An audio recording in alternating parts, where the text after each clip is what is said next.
we have a sneak peek of what your April could look like in the weather department. But April, an interesting time of year. You can see anything from rain to snow and even tornadoes. This is south of the border. You can hear those sirens. Yes, we saw tornado threats on Thursday. We did confirm a tornado, and it wasn't just that part of the storm that we were watching. It was also the flash flooding. This was in Nashville, Tennessee. Those cars underwater. Now, plenty of rain for spring. They always say spring showers bring May flowers, and we have plenty of rain on the way for those in the East Coast. Now, this was the scene in Halifax, this was the scene in Toronto, and it's going to look like a soggy couple of days for many of us. Meanwhile, for those on the west, it's not out of the question to see snow in April. However, warm conditions are on the way, which is good news for those who love the warmth. Here to talk more about our April outlook is meteorologist Kevin MacKay.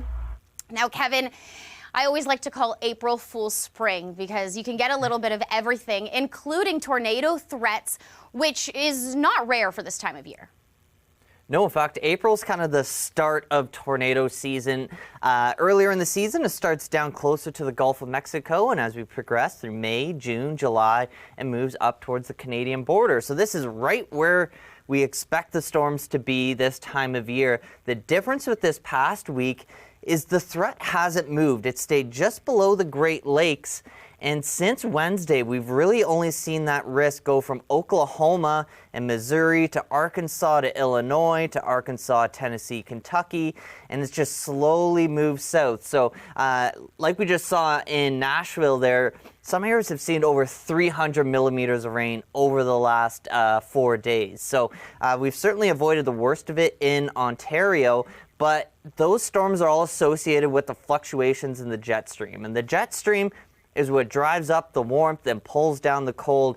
In fact, April is some of the most extreme temperatures. Have a look at the all-time record warmth and cold for some Canadian cities. Now, the prize is certainly going to go to Yellowknife, Saskatoon, and Winnipeg. Over a 60-degree temperature range you've seen just in the month of April. April is always an interesting one, and I'm looking forward to what we can expect for at least the first half. I'm hoping it's warmth, but you can tell me.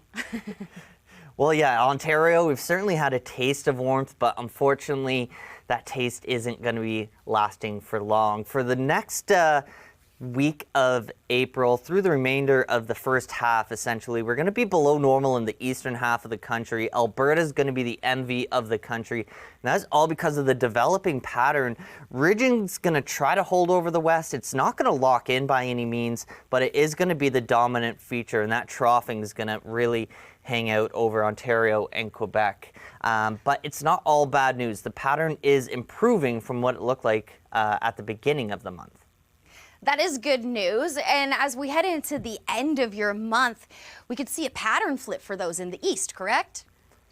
Yeah, so this is what the long range looked like at the beginning of April. That blue, that's where the atmosphere is a little denser, and that's indicative of some colder temperatures. Now, that pattern has started to, let's say, weaken, and we're going back to more of just a normal trend for the remainder of the month. So we aren't going to be looking at the return to the mid-20s by any means, but we are going to see temperatures rebound. Nothing like we're going to see in the prairies. Have a look at Monday, quite the contrast, but that is going to all even out by the time we get to the middle of the week. It's your time to enjoy it.